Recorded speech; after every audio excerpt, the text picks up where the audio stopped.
નમસ્કાર, India news ગુજરાતમાં આપણી સાથે નિલેશ રાઠોડ। સમાચારની શરૂઆત કરીએ તો અમરેલી જિલ્લાના બાબરા તાલુકાના કોટડા પીઠા ગામે ગૌચરની જમીન મુદ્દે થયેલી મારામારીમાં એક વૃદ્ધનું મોત નીપજ્યું છે। મળતી માહિતી મુજબ 2 દિવસ પહેલા ગૌચરની જમીનમાં ખેતી બાબતે વિવાદ ઉભો થતા લાકડીઓ વડે મારામારી થઈ હતી, જેમાં બાપભાઈ ખાચર નામના વૃદ્ધને ગંભીર ઇજાઓ પહોંચી હતી। ઇજાગ્રસ્ત બાપભાઈને સારવાર માટે રાજકોટ ખસેડવામાં આવ્યા હતા, જ્યાં સારવાર દરમિયાન તેમનું મોત નીપજ્યું હતું।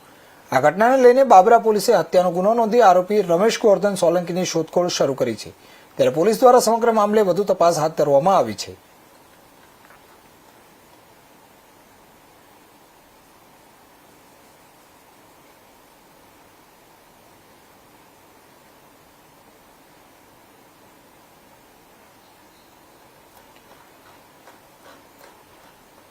અમરેલી જિલ્લામાં બાબરા તાલુકાના કોટડા પીઠા ગામેથી એક ગંભીર ઘટના સામે આવી છે, જેમાં ગૌચરની જમીન મુદ્દે થયેલી મારામારીમાં એક વૃદ્ધનું મોત નીપજ્યું છે। મળતી માહિતી મુજબ 2 દિવસ પહેલા ગૌચરની જમીનમાં ખેતી બાબતે વિવાદ ઉભો થતા લાકડી વડે મારામારી થઈ હતી, જેમાં એક વૃદ્ધનું સારવાર દરમિયાન મોત નીપજ્યું હતું।